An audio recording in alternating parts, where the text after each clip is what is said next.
Hello, welcome back. My name is Dr. Christopher Gennari. This is a Great Big History podcast. We continue our History 101 lecture series with the Roman Republic. Part 1, Universe of Battle. The Roman Republic was born surrounded. So the first thing we talk about is political geography, not physical geography. Up to this point, we've only talked about physical geography. We talk about mountains and rivers and the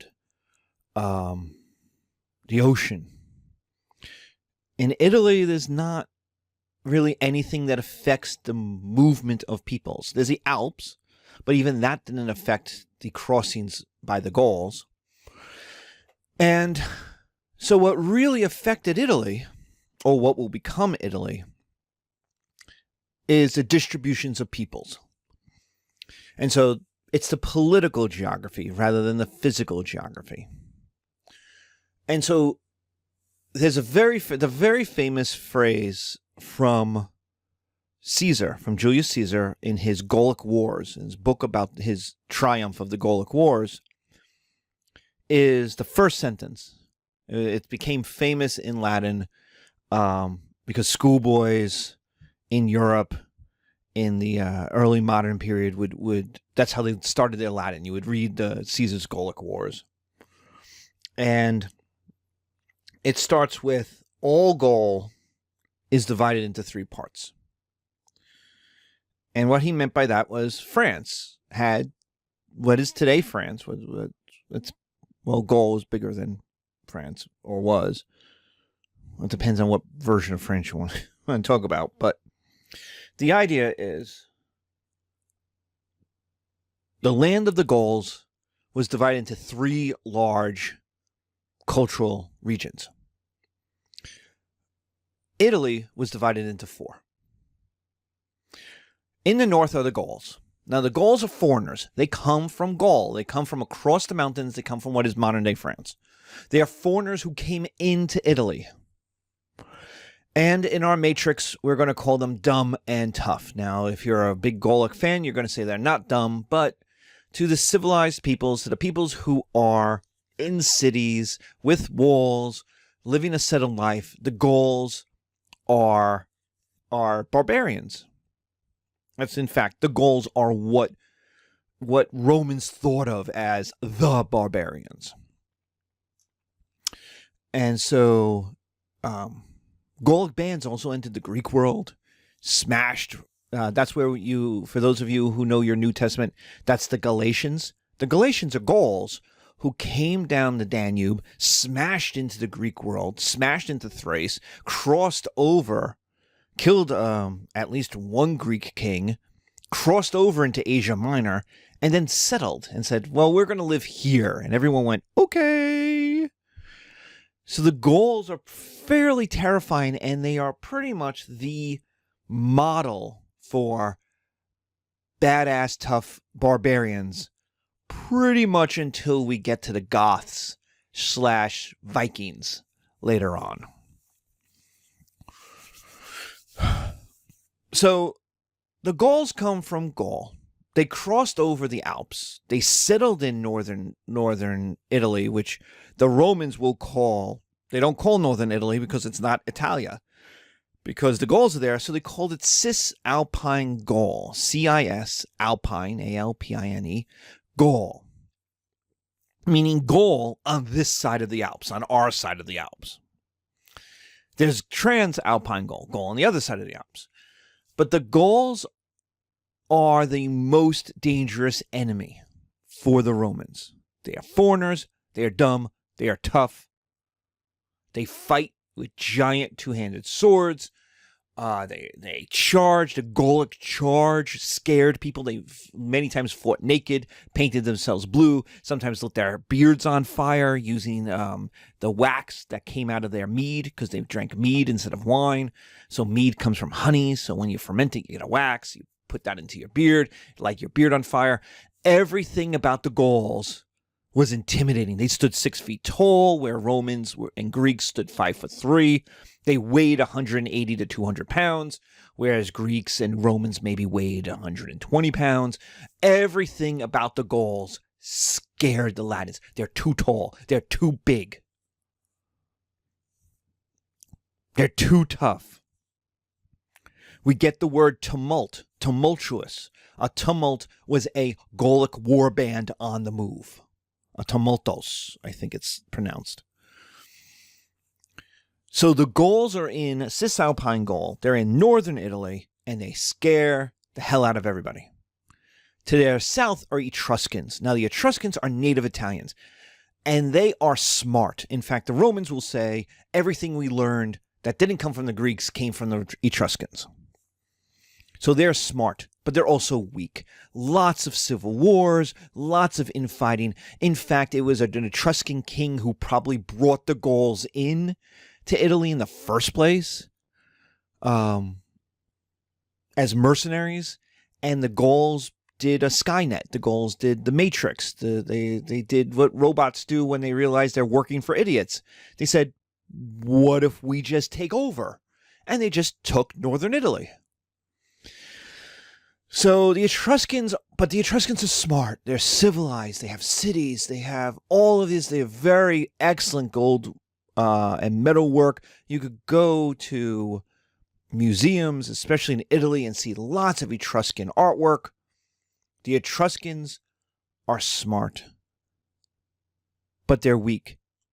But they do own Rome for about 100 years. So that's going to tell you something about Rome and their cousins, the Latins. Which brings us to the Latins.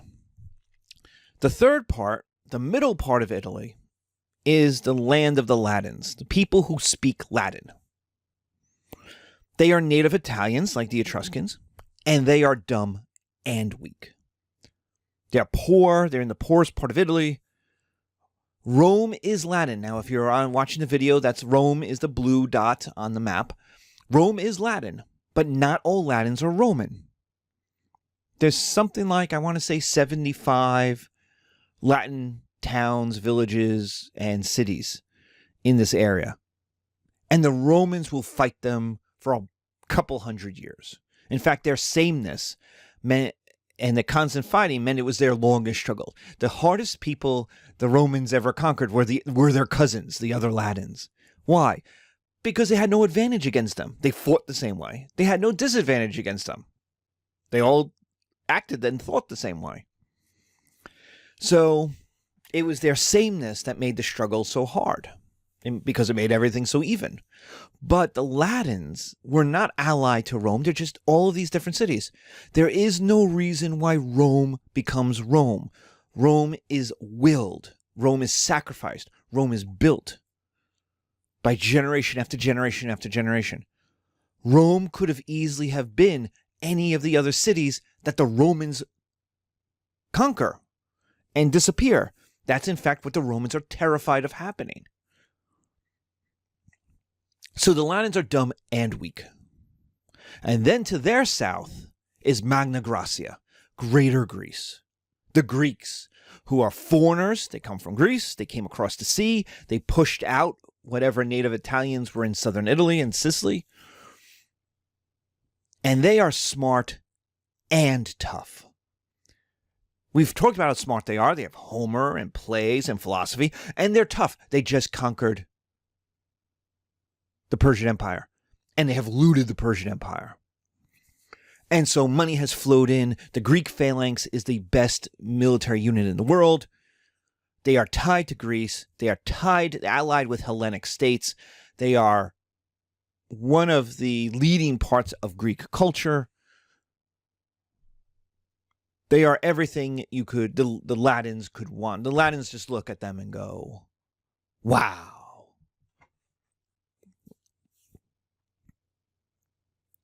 So the Romans are surrounded. And that means war is a constant state, which means all men need to fight. But there's no money and there's no time. Remember, the Latins are dumb and weak. Well, why are they dumb and weak? They have no money. They're poor. They're poor farmers. So how are they not going to be conquered? They should be conquered. In this class, these are people who end up conquered and disappeared. They get assimilated in.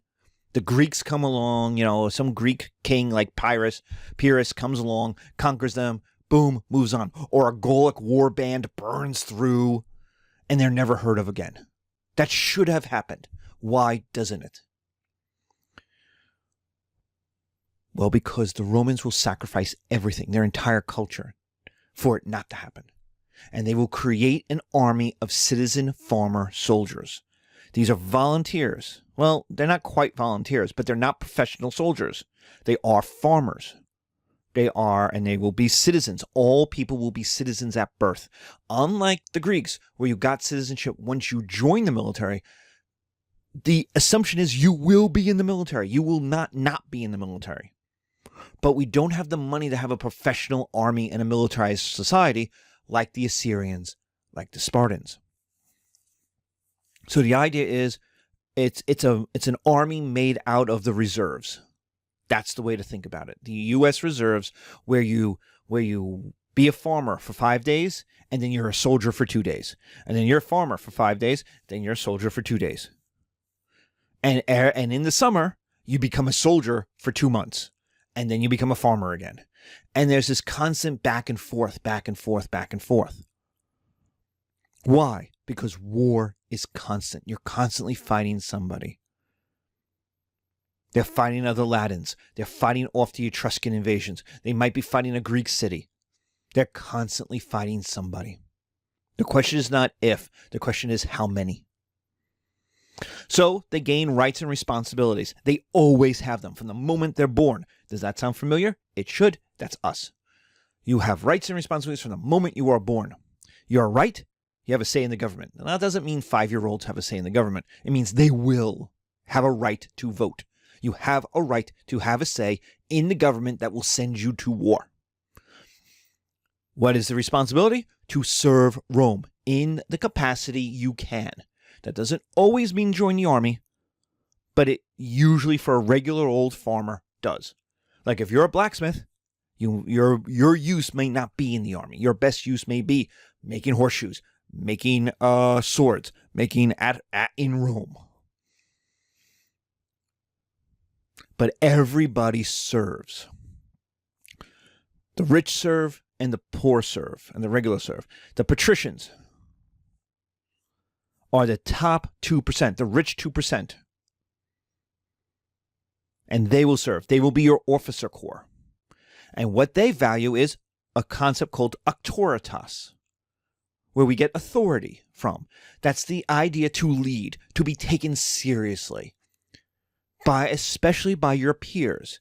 It is to lead the people you are better than and to be admired or taken seriously by your peers. That's auctoritas.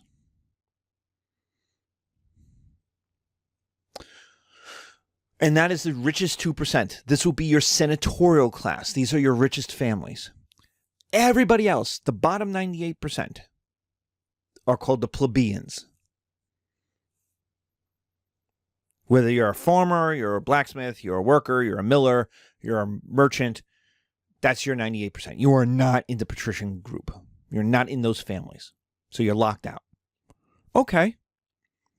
What do they value? They value a concept called dignitas, dignity. That's the idea of proper treatment. What we would call respect. I want to be treated with respect. What you don't really want to be treated with respect. You want to be treated with dignitas.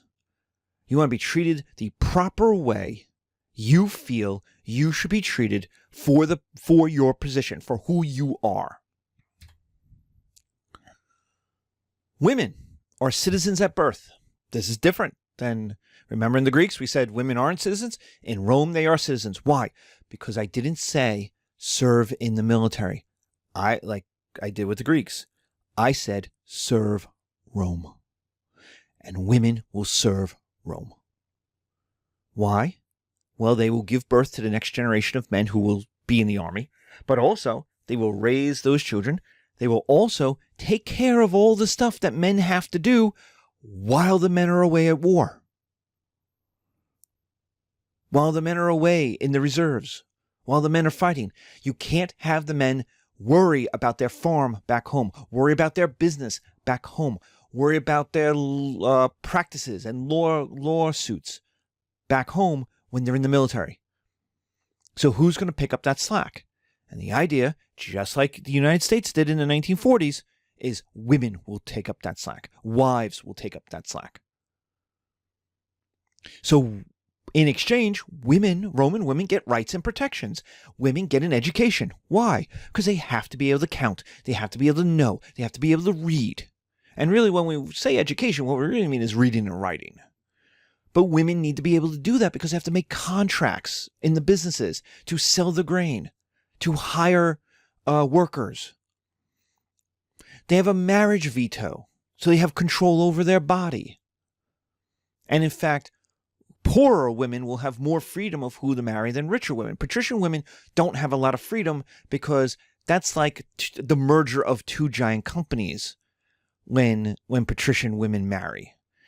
A lot of people are going to have a say in that because a lot of people will be affected by that marriage. But women still had control over their bodies. They had a marriage veto. They keep their family name. So the Romans had a 3-name system. They had a first name, your personal name. They had your mother's family name, and they had your father's family name. So that everyone knew whose family the wife came from. She didn't lose her identity. She kept it. She kept who she was related to before marriage. She's allowed to inherit money. She has business rights and legal protections. All of that is about money. And why do women have to have legal protections and business rights and inheritance rights? So that they can run things while the men are away. Otherwise, the men go off, they get killed, and who knows who's going to run the business? Who knows who now owns the house? Who knows who's going to run the plantation and pay the workers and sign and sue if the distributors don't pay them, right? They'll just say, oh, it's a woman, who cares? Well, that business cares, and thus Rome cares. So women get all of these rights so they can fill in for men when the men are away. The Vestals, the most famous are the Vestal Virgins, but that shows just how important women were in Roman religion. They were their own priestesses. They had fertility gods. The Romans have lots of gods, actually. And the idea is, even in religious importance, women are separate and important. They're not reliant on men for their importance. Women were expected to fill in for their husbands while their men were off at war. So thus they had to have the legal rights to fill in, to act as fathers' husbands. So because war was a constant fight for survival, women gain rights and they gain seriousness. That's very different from American women. My mother could not get a credit card in her own name in the 1970s without my father's permission, without him going to the bank and co-signing. Because the bank basically said, she's a woman, she's going to buy lots of stuff, she's never going to pay. Who's going to pay us back? She's not going to pay us back. She's a woman. That's in the 1970s in the United States of America. It's still true today, in 2020. There's a whole thing. Take a look at women and Apple credit card. You've got Steve Wozniak, co-founder of Apple, going on Twitter saying, me and my wife's incomes are completely equal. Our money is completely the same. And yet Apple credit card gave me 10 times the credit balance it gave her. WTF. And I know what the WTF is. She's a woman. She's expected not to pay. And you go, how is that possible? Well, because it's 2,000 years of female dependence, of misogyny, built into the system. Nothing's changed but the surface. The underlying algorithms are still the same, but in Rome they were different. Why? Because Rome was constantly at war. So Rome was constantly the U.S. in 1942, 1943. Constantly. So it had to make all of those changes. There's always sacrifices going on. There's always stuff you can't get, stuff you have to give up. Women are going to be, just like in Sparta, much more free in Rome, despite it being a very patriarchal society where men had lots of power. But remember, the men aren't always around. And when the men aren't around, women have power. Women are expected to fill in those spaces. Watch TV shows like Rome from the 90s, or the Spartacus movies, the Spartacus TV shows, right, on Netflix. Those are powerful women who are taken seriously by the men around them, by the servants around them, by the gladiators around them.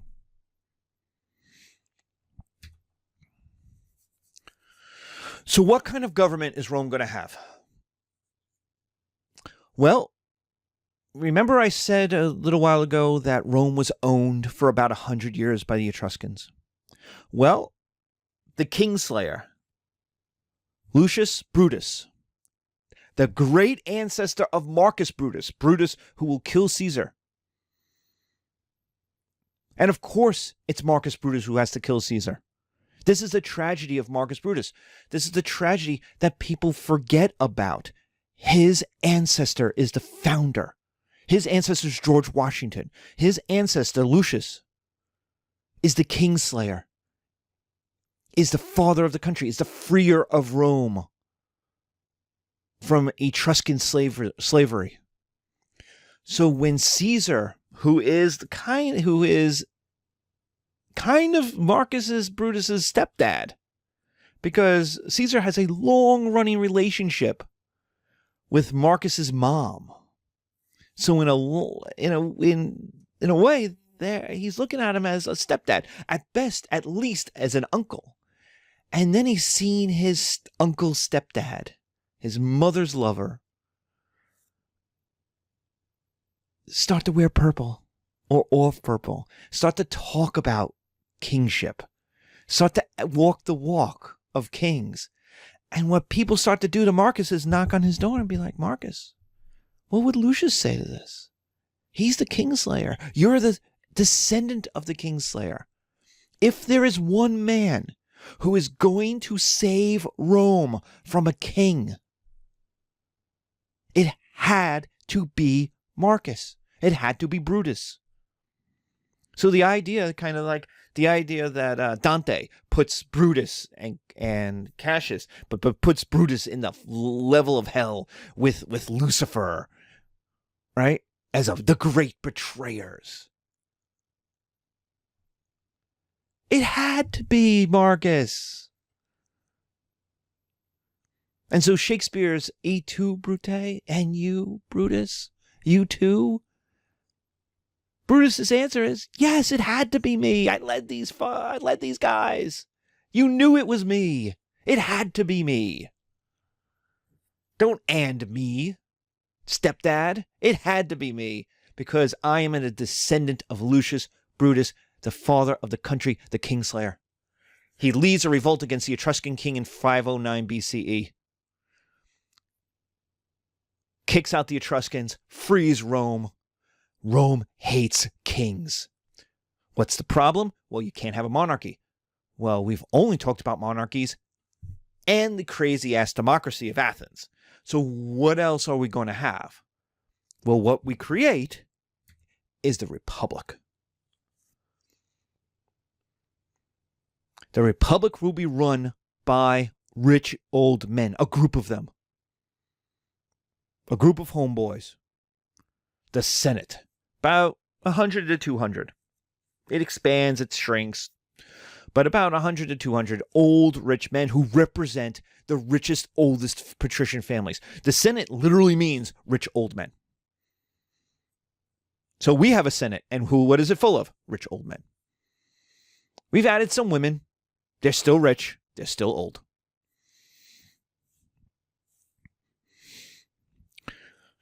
So what they do is elect consuls who will act as generals. Remember, Rome is constantly at war, and they elect those generals from their own members. So to be a general, you have to be basically a rich old man.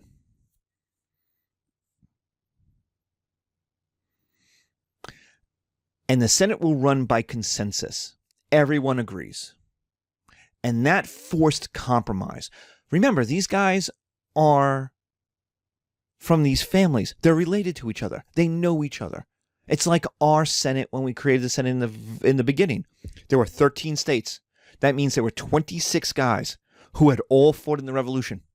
They all knew each other. The original 26 senators, of course they have rules like you could talk for as long as you want. Or we have to have 100% agreement to get something moving. Like, of course they did. Because there were 26 of them. They all knew each other. And so they said, we don't have to have politics. We'll just sit down and we'll figure it out. And you still hear this from whether it's President Biden or Joe Manchin, or the idea that we don't have to have voting and we don't have to have all of this bickering. We could just sit down in a room and agree. That's this. That's the way our Senate was supposed to be. And that's what they're holding on to. That's what Biden and Manchin and these other people who dream of the Senate dream of, because that was the original Senate, because that was the Senate of the Romans. But they had a reason. They were all related. They all knew each other. They were all homeboys.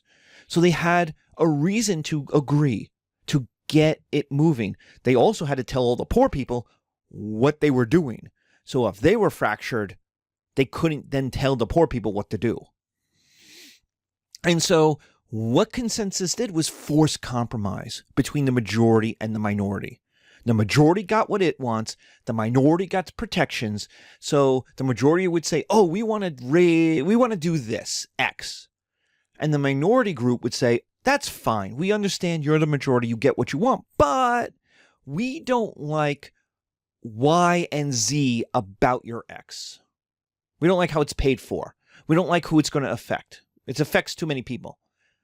And so then they negotiate and they figure it out and they bring it in and they do. And so the majority still gets X, but the minority gets protected so it doesn't get run over. That's how our system is supposed to work. That's the Senate. Representing the plebeians, because they're going to have representations in the Senate, are the tribunes. They are elected by eligible citizens. Those men of those neighborhoods. So Rome is divided up into 11 areas in the beginning, and they each get a tribune. And their job, the tribune's job, is not to affect the Senate. It's not the House of Representatives. It is a little bit, but it doesn't make rules. It doesn't make laws. Its job is to be polling and to be an intermediary to patricians. Its job is to tell the patricians what the people think. The war is going on too long. The taxes are too high. You're taking too many men into the army and they're staying too long. Like, the Senate will say, we want to do X. Tribunes, go tell the people we want to do X and tell us what they think. We will vote on it tomorrow.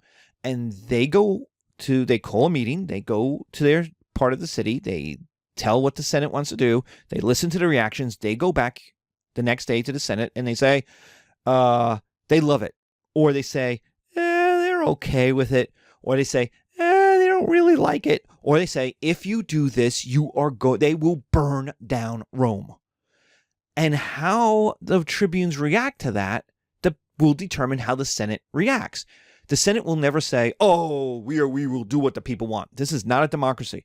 The Romans, democracy never had a chance. The crazy stuff that the Athenians do, the Romans will never do. It is a conservative rule by the rich. But because there's war all the time, they realize they have to listen to the people. In fact, that's going to affect the 12 tables, the laws of Rome, when they didn't. And so they listen, and if it's, hey, we love it, or, oh, I guess they'll go for it, they'll probably pass it, maybe with a few changes, but they'll probably pass it. If it's, I don't know if they want to, and definitely if they're like, they will burn down Rome, the Senate might table it. They'll be like, we'll come back to this. Maybe we'll do, let's send it back to committee. You always send something to committee if you want it to die. But don't want to admit that you're being affected by the public polling. But that's the job of the tribunes. The job of the tribunes is to tell the senators, these rich dudes, what the people are thinking.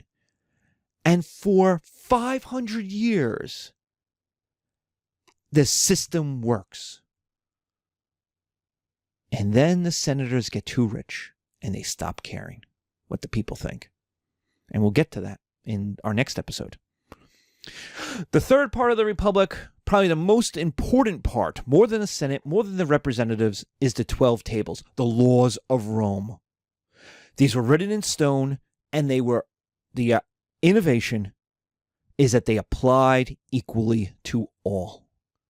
That everybody was treated the same in front of the law. Now, rich people could get lawyers, right? They had more advantages. The judge was a patrician, so you likely got better treated. But the concept was civis Romanus sum. I am a Roman citizen. You took that wherever you walked on earth. Civis Romanus sum. I am protected by the laws of Rome. I am a plebeian. I am poor. I am on welfare. I am a nobody. I am homeless. I am still a Roman citizen. And I am treated by the law the same way as the richest patrician is, as Crassus is. I get legal protections and I get the privileges, and they are the same. This is very different from Hammurabi's code that treated the rich and the poor differently. For the first time, we really have a law code written down in stone that says the rich and the poor will be treated the same. What military unit did the Romans have? They had the legion. That was their army unit. It was 5,000 men. It was an independent unit. Every legion was its own army.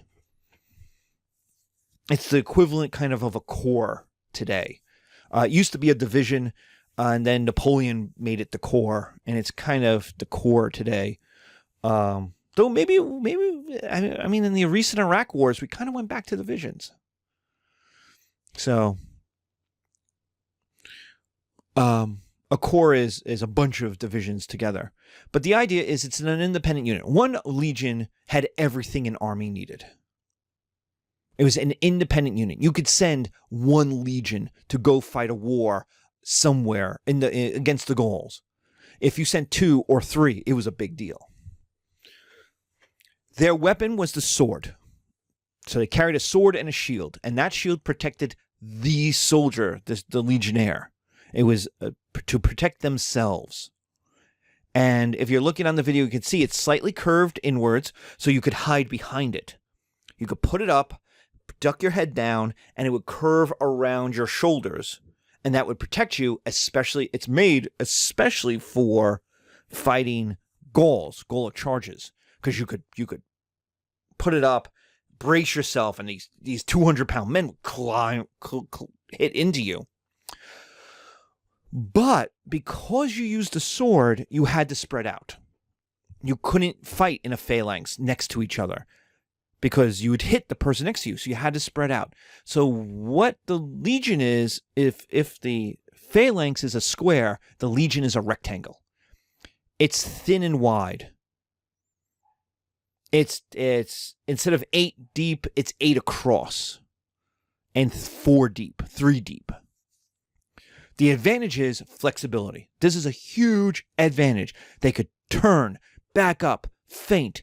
The phalanx couldn't do any of this stuff. The legion could do a fighting retreat. It could fight and back up at the same time. Second, all legionnaires were considered to be interchangeable. The way, if you're a Marine, you know all Marines are riflemen. The idea of a Marine today is that any Marine should be able to do the job of almost any other Marine almost as well, or just as well. They're interchangeable. You shouldn't go, oh, well, those are my best troops, and those are sucky troops. And it's Roman legionnaires and legions were interchangeable. all men could do all jobs equally well. And third was violence. And armies, and you may go, well, why violence? But armies, their job is violence. And using a sword was not pretty. It cut things off. A Greek spear hitting you was terrible, and it punched a hole. And you bled out of that, and that was terrible. But it made a pretty flower on your white tunic. And your body looked like you. You had your head, you had your hands, you had... The sword cut things off. You cut off heads, you cut off hands, you cut off arms. When the Romans were done fighting a battle, you didn't know what parts belonged to who. How do you pick them up? How do you bury them? The Romans fought very bloody battles, and people were not used to that. This is like Assyrian bloody. And that's not how most people fought. Remember, chariot fights for the most part where people ran away and you won and you laughed, right? The Gauls do the same thing. Yeah, they have these giant swords. They fight naked and they charge into you. But then you ran away. All these little people would run away. Ah! And they would laugh. Ha, ha, ha, ha. And they didn't fight very long. In fact, if your hair is on fire and you're naked, you don't want to fight very long. You got to put out your face. You're naked. If they stand and fight, you're in trouble because you're naked and they're in armor. And so people were not used to cutting people into pieces.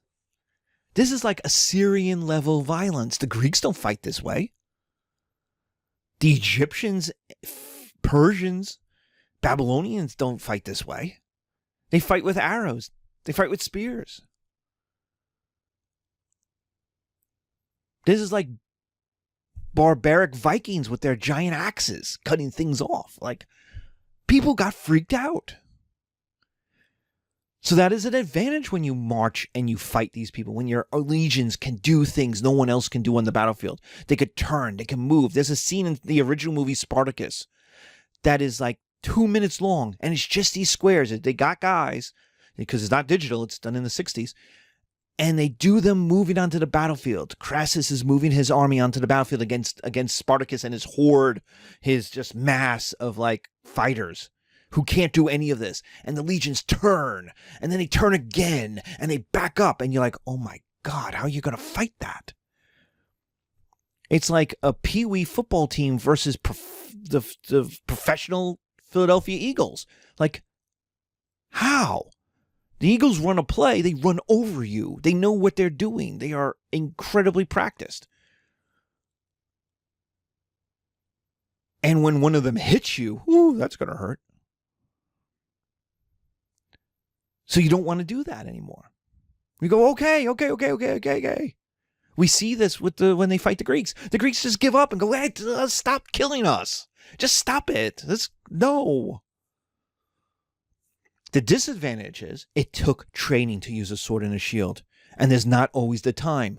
So lots of Romans get killed. Lots of legions get wiped out. Like, their win-loss ratio is not as good as it should be for the people who ended up conquering the Mediterranean world. Like, Alexander's win-loss is like near 100%, right? In everything he does. Battles, he's 4-0, right? Undefeated, right? In sieges, which is a whole different kind of fighting, there's Tyr, there's a place in India, he's got a whole bunch of them too, right? In guerrilla warfare, that's harder in Afghanistan, but he wins.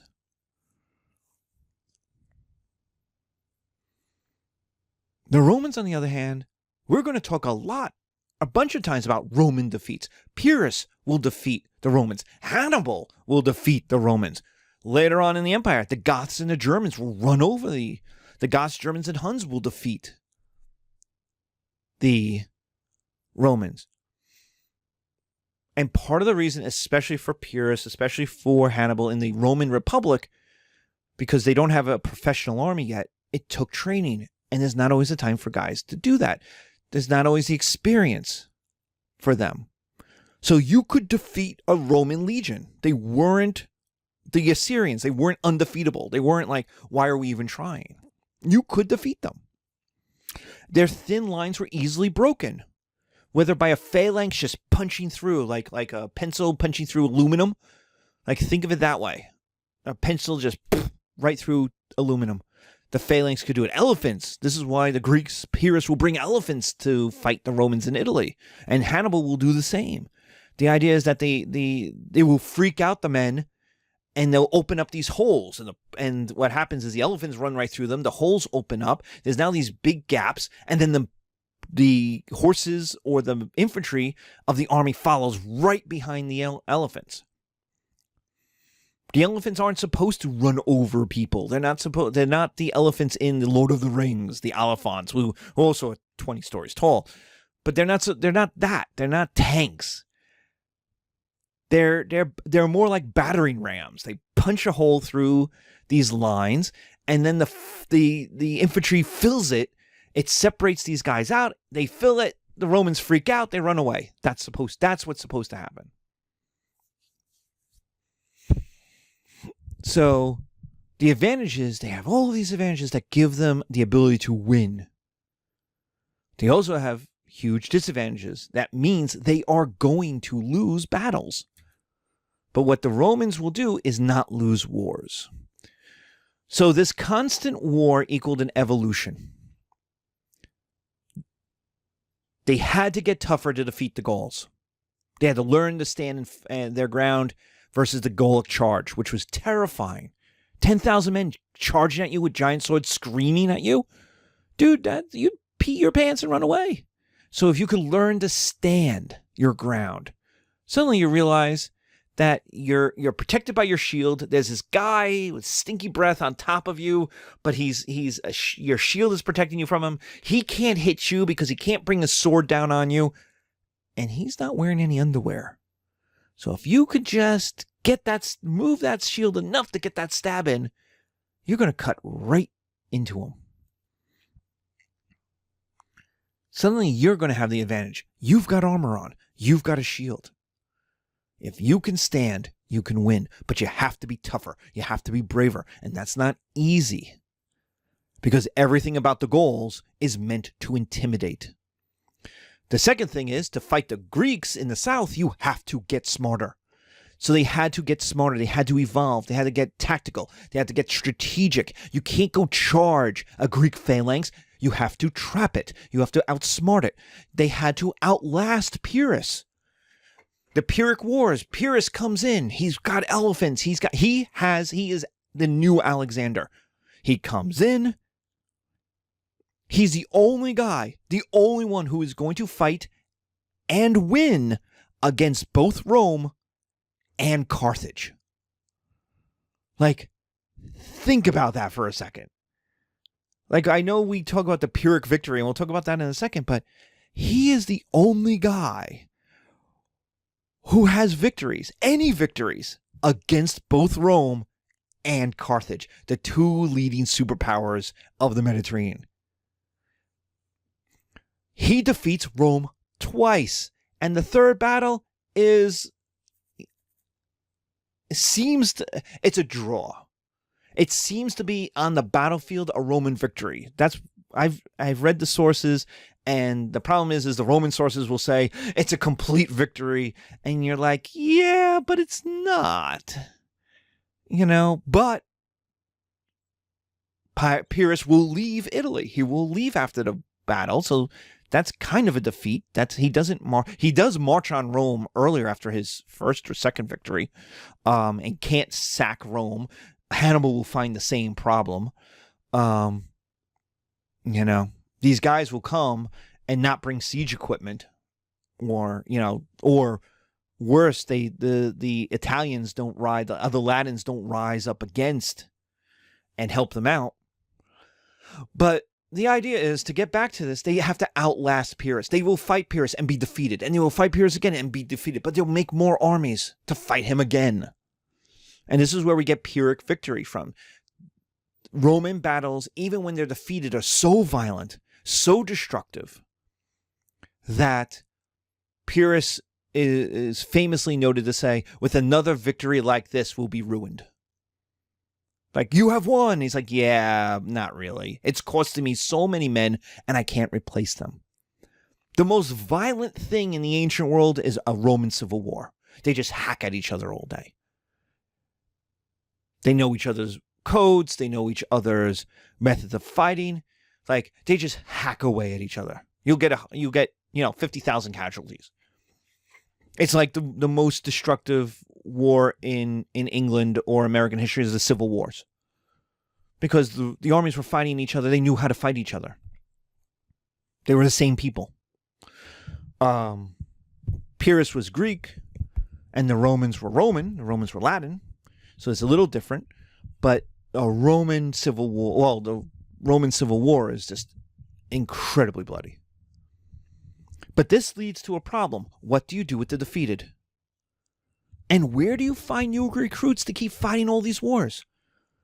Like I can't tell you, there's constant war, and the Romans are constantly, well, it's like the Greek, it's like the Athenian bloodbath of the Aegean. Right? The Athenians kept losing every time the Spartans and the Persians built a new fleet and fought a new battle. They lost.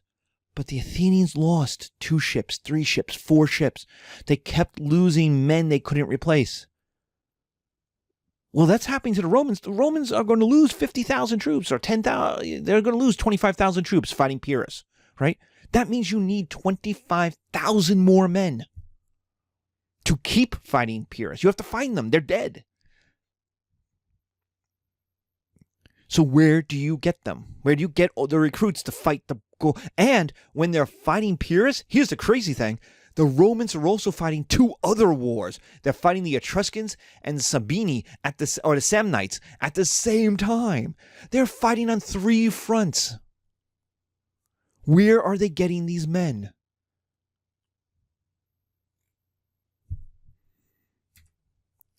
And that is the concept of natio.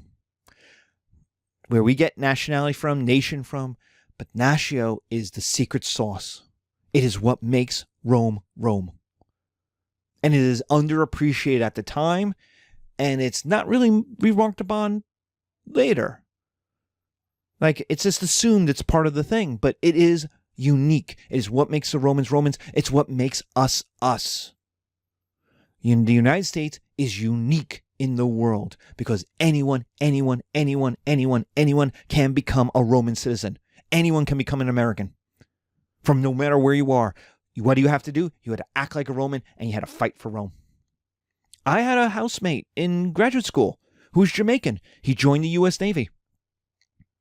And then by the time I met him in graduate school, he was a U.S. citizen. He had done his time in the Navy. He had come out. He had done whatever he had to do, whatever he required to do, and he became a U.S. citizen, which meant his wife was going to be, who was Haitian, was going to be a U.S. citizen, and their kids, when they were born, were going to be U.S. citizens by being born in America. That is Roman. Anyone can be a Roman citizen. That's huge because nobody else wants to share. The Athenians didn't want to share their democracy. The Spartans certainly didn't want to share being Spartan. It was unique. It was special. It's like, how many people do you want in your marriage? Your marriage is exclusive. It's you and your partner. Do you want like 5, 6, 7, 8 other people to share your marriage? Some people do. Most people are like, yeah, no. This is exclusive. It's me and this one person. To share your republic, to share your values, to share your rights, to bring other people in, is for a lot of people to say, my rights mean less. We're seeing this right now. We see this with conservative politicians talk about having the right people be able to vote, of wanting to bring back testing or a poll tax that only certain people should vote. The United States started with this. All men are created equal. No, they weren't. Not only were there women weren't created equal, that's right in the men part, but also black men weren't part of that. Catholics weren't part of that. Poor people weren't part of that. You had to own land.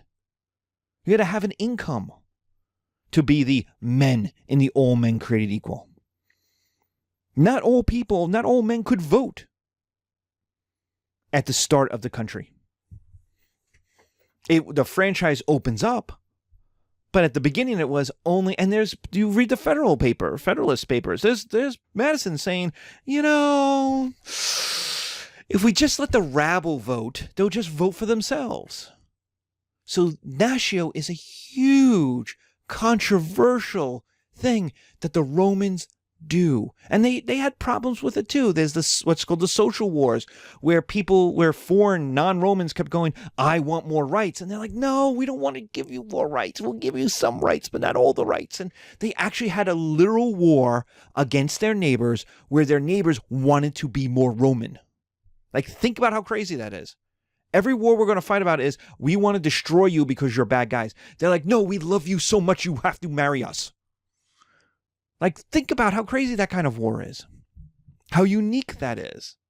This is completely new. No one else was willing to share their citizenship with foreigners, but by doing it, the Romans were able to create new Romans. Just like this. Boom, you're a Roman who will fight for Rome because they got rights, they got a vote, they got a say, they got protections of the law. And by 200 BCE, by the end of the Second Punic War, the Romans could put 1 million men into the army. 1 million! Do you know how many 1 million soldiers are? That's as big, if not bigger, than what the American army is today. And we spend $700 billion to fund it. Alexander's army, at its biggest, was 120,000 men, and a huge proportion of that, 75% of them, were probably mercenaries. There was his cavalry was almost all Persians by that point. He had hired Persians and Egyptians. He hired everybody into his army. So that Greeks and Macedonians were a core, the best part of his army, but a small part. 20, 30,000 troops, 40,000 troops maybe by that point.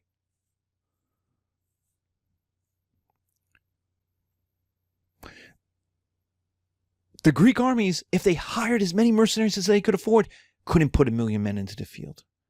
Could only top out around 100,000. And that's with all of the money and all of the people in the Eastern Mediterranean. The Romans could put 1 million men into the field. Like, nobody could compete with that. Just nobody. It's the Soviet Union and the United States in World War II. It's just, the United States had 20 million soldiers and sailors at the end of World War II. The Soviet Union had even more. And the Soviet Union had lost 10 to 20 million people, 10 million soldiers. It allowed conquered peoples to get rights, privileges, and to move up in Roman society, despite not being Roman. They got to marry into, rich ones could marry into patrician families. They could marry into middle-class families.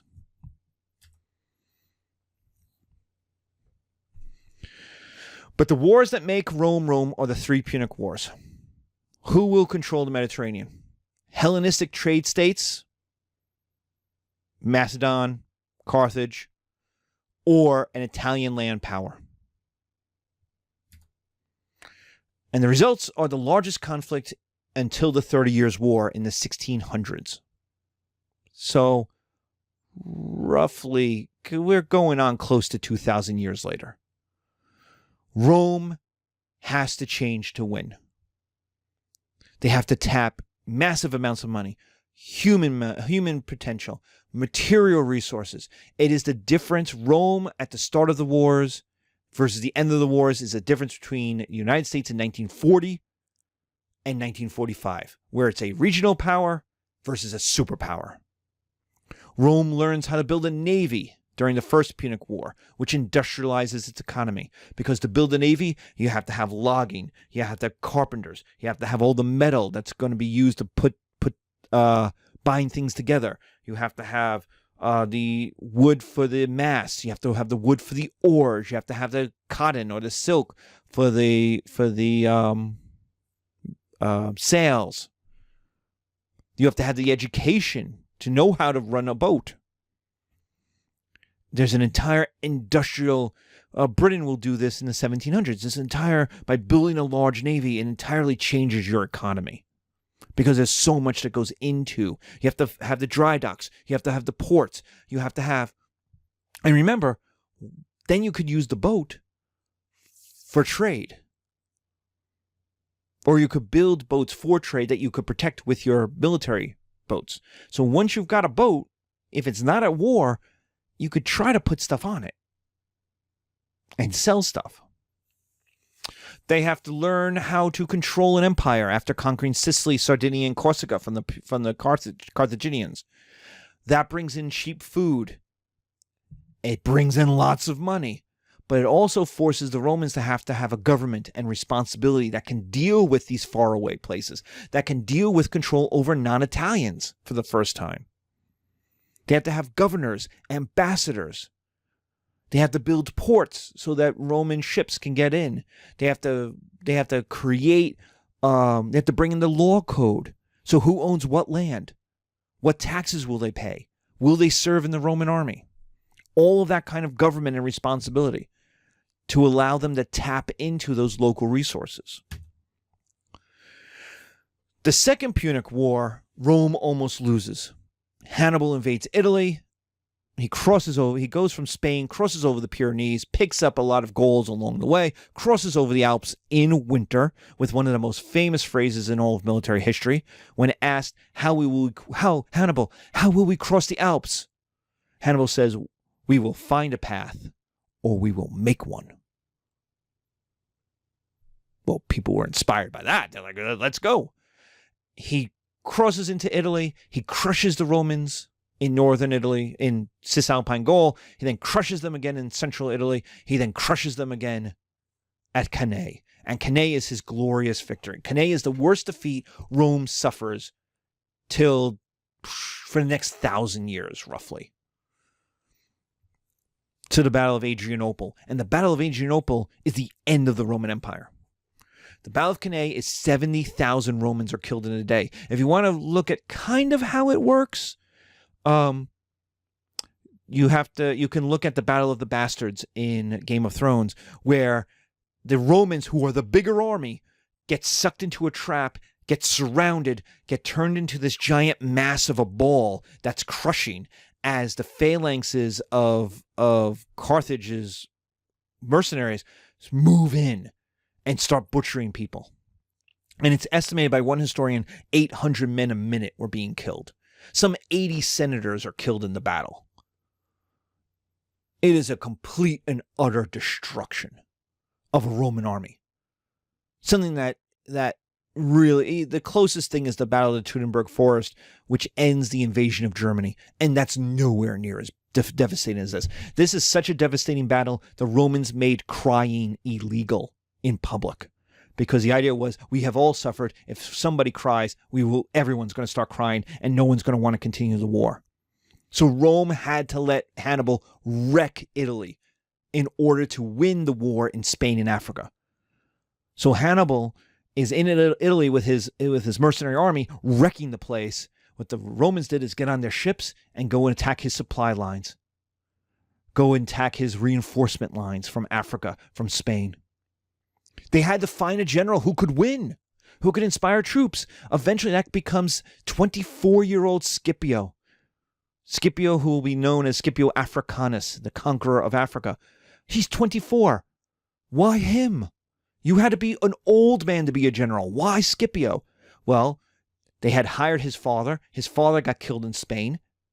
And the Spanish allies wouldn't fight for anybody who wasn't a Scipio. So they got Scipio's... they got the older brother. So the father had died. They got Scipio's older brother. So he goes. He shows up. He says, I'm a Scipio. They say, great, we're with you. Let's go fight the Carthaginians and their allies. They fight. That Scipio gets killed. So then they go knock on the door and go, well, you're 24. You're going to Spain. You're the general now. Because without him, the Spanish troops, the Spanish allies wouldn't have fought. So they changed. They were willing to change in order to win. Scipio turns out to be a brilliant general. There's a book by, I think it's B.H. Lyndall Hart, that's called Better Than Napoleon. That Scipio is one of the most underrated generals in all of military history. He wins in Spain. He robs Hannibal of supplies. He then is able to get on his ships, go to Africa, and defeat Hannibal at Zama on Hannibal's home turf. Hannibal, when Scipio invaded Carthage, invaded Africa, Hannibal had to escape Italy by himself. He couldn't bring his army with him because the Roman navy and hit squads were out to try to get him. He somehow gets through the blockade. He somehow avoids all the assassins killing him. He gets back to Carthage as a hero. He shows up. He's a hero. He's going to save Africa. He's going to save Carthage. They give him an army. It is a brand new army. It is a brand spanking new army that has never been used before. That's a problem for an army versus Scipio's army that has 10 years of experience. And they fight, and Scipio wins. Hannibal will flee the assassins for the next 20 years. He'll end up in the east. Scipio becomes a hero, becomes Scipio Africanus. The Second Punic War is a stunning victory, but it forced Rome to become a superpower. They had 1 million men in the army, and another 1 million men probably died during the conflict in battle. Those numbers are just, in the ancient world, they're just stunning. There's nothing to compete. They were playing on a level no one else could play on. They were the United States or the Soviet Union in 1945. They were just far and away bigger, better than everybody else. The third war shows the Romans could be mean. It's 50 years later. Carthage is a small city. It's basically just doing some business work. It's buying and trading, some intermediary. And the Roman army shows up for revenge. And the Carthaginians are like, what did we do? And basically the answer is, you exist. And it's the complete destruction of a weakened Carthage. They plow fields with salt, or at least that's the story, so that nothing would grow there again. 100 years later, the Romans will have to rebuild Carthage because it turns out Carthage is a natural port. The winds and the tides bring ships to where Carthage is. And so just economics forced them to have to rebuild Carthage. And Carthage would become a great city again. So was it really the fields plowed with salt? But they wanted people to think the fields were plowed with salt, so nothing. But that means bringing in tons of salt.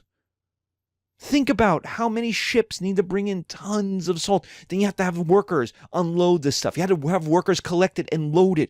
You had to think about how vengeful that had to be. How angry you had to be when you filled multiple ships full of salt and be like, we are going to plow this into the fields. They enslave and obliterate the entire populations. Those they don't kill, they enslave in a day. Some 50,000 people, and sell them into the slave markets. So we have industrialized slavery in the Roman world. They could capture slaves and sell them off in a way that really is not seen again until the 1500s, to the African slave trade in the 1500s in Europe. Like even the Vikings, who take lots of slaves, are not capable of moving this amount of people this quickly with this much money. In 146 BCE, Rome is a superpower who could obliterate entire peoples without even trying. And if you're in the video, if you watched the TV show Spartacus in season 1, there's a guy called the Beast of Carthage. He's an African-American man. He's a black man, because the idea is Carthage is in Africa. So even though Carthage was Phoenician, meaning it was Middle Eastern, it's Lebanese, it's Lebanon, and the culture is Greek, Hellenistic, that they would have mixed with African peoples from across the Sahara. And so in the storyline of the TV show of Spartacus, Blood and Sand, season 1, The beast of Carthage is forced to fight his father after slaying as many countrymen as he could in gladiatorial games. That's what the Romans did to the Carthaginians. They slaughtered them and had them slaughter each other. So what is the consequences? Rome becomes a superpower and becomes sophisticated. They get one world market from the Atlantic to the Euphrates. It brings in huge amounts of money because of the ease of buying and selling stuff. The war infrastructure, the stuff they had to build to win all of these wars, to first conquer the Latins, then the Etruscans and the Greeks, and then the Gauls, and then Carthage, Spain, the islands, allowed for roads, navies, frontier towns, mining, post-war economic growth. All roads literally led to Rome, which meant all money flowed into Rome through trade. The conquest of the Greek kingdoms, which happens after the Second Punic War and after the Third Punic War, allows for the importation of Greek culture, plays, philosophy, dress. Romans start wearing the toga, elite Romans. Elite Romans start acting Greek because Greek is sophisticated. Notice they're no longer acting Roman. They're no longer acting Latin. They're starting to act Greek. What does that tell you about middle class or poor Romans? It means culture is pulling them apart, is separating them. Sophisticated Romans are acting Greek, and they're leaving their less sophisticated, less endowed with money, less rich brethren behind. What does it mean? What does natio now mean? It means to act like a Roman, right? Which Roman? Because the richest Romans are acting Greek. The other thing it brings in is war slaves, cheap labor, which is huge competition for Roman workers and farmers, and easy money for the rich who can afford them. So the rich become super rich. Slaves create plantations, which create world economic investments. You can buy olives in Asia Minor. You could buy oranges in Spain, and you could ship them on, the Roman equivalent of FedEx and UPS to Rome, and then sell them at a high markup in Rome, in Roman markets. All that brings in money, which makes you richer, which allows you for more investments. You buy more land for plantations. You buy more infrastructure. You buy more businesses, and you make more money. So the rich become super rich. What about the poor? What about the plebeians? Well, the plebeians have a K-shaped recovery. Some plebeians are going to do well, and some are going to do worse. So what about the worst ones? Well, Hannibal destroyed most of the Italian farms, and he killed around 1 million people. So what do you end up with? A lot of widows and orphans who are destitute, who need to be taken care of, like their husbands fought, right? Their farms are destroyed. These widows and orphans cannot. They don't have the money. They don't have the savings. They don't have the man to help recover. So that means the government has to help them. So the invention of welfare, food and supplies to stay alive, not to recover, not to get wealthy, but just to subsist. What about for poor? You can imagine how do widows and orphans feel about that. They're going to have to go and live with family members. They're going to have to now be in their parents' home or their brother's home, their cousin's home. They're a burden. Yeah, they get some food and they get some money to stay alive. And they're a burden because they can't do anything else. They can't be independent because the welfare isn't enough. What about poor farmers? Well, they're destitute too. They have to rebuild their farms. Or their farms get bought at a cheap price by the super rich who now have all of these slaves. So it means you can't sell your goods. Your apples are now too expensive on the market versus the slaves next door who don't cost any labor, who don't cost any money for labor. Hey, neighbor, you don't pay for labor, as they say in Hamilton. As Hamilton critiques Jefferson, where Jefferson's all like, hey, we're making plenty of stuff. We have it easy in the shade. And Hamilton's like, yeah, you don't pay. You're a slaver. You don't pay for labor. So these poor farmers can't compete. So they end up on welfare. And they have no dignitas. It's a humiliation. We won the war. I defeated Hannibal. I was at Zama. And now I'm on welfare? And my kids don't respect me? And my wife is having an affair with the baker because he's got a job? And I lost my house to the plantation next door, to the rich guy? WTF. What the F, man? How did this? We won. How did I end up here? So you have this resentment. And the middle class, there isn't really a middle class, but there is a group of people who can access world markets, banks, investments. These are more of your merchant class. These are your money classes. There are not many of them. They're your educated classes, like your priests. These people will do well. That's the upper, going up of the K-shape. So plebeians are breaking apart. The rich have left everybody behind. They are freaking astronauts on a rocket ship. The plebeians are going in this K-shape. The ordinary farmers are losing, are going down, while those who are more moneyed, more into education, more into skills, more into merchants and selling, have more access to world markets, have more access to credit, have more access to investments. Remember, the super rich need to invest in stuff. So it's like Shark Tank, but with not 4 guys, but 400 rich guys. And one of them is going to give you money if you have a good idea. So they do well. And they will take that money and spend it to get a Greek education, especially for their children. And they will work for the super rich.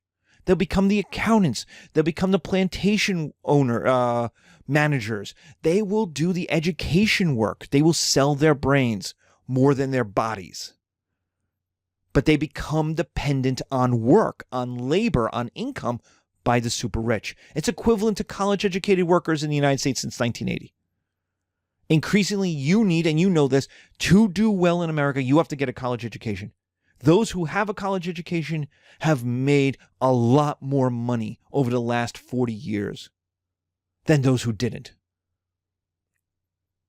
All the statistics. We start our class with my introduction being like, congratulations, you're in college. You have to be in college if you want to make $100,000 or you want to succeed. And you'll have plenty of people be like, no, you don't. And you're like, there are always exceptions, yes. But the vast majority of people, you have to. It's where all the trend lines are. So income inequality is ending republicanism, ending the idea that we are all in it together. It is pulling peoples apart. It is pulling the republic apart. The rich are so rich they don't have to care what the poor think. They could just bribe the poor. The poor don't have dignity. They don't have dignitas. So they resent the rich for not paying their fair share, for not giving them, for not helping them. And the middle class is terrified because they look at the poor people and say, I don't want to be that. But they look at the rich saying, I can't be that. I can't marry into those families. I can't become them. I'm not them. But if they fire me, if I lose my job, I am way more close to being poor than being rich. And that's the situation America has been in. That's how we get some of the people we've elected, is that fear that things are going wrong or things, if we don't change, will get worse. It is my argument that America in 2020 looks a lot like the Roman Republic around, 125 BCE. It's coming apart. Its pieces are fraying. It could be reformed. It could come back together. But there are problems, and those problems need to be addressed. Those problems need to be reformed. The rich are too rich. The poor are too poor. And the middle class is too afraid. And that's where we will end. Thank you.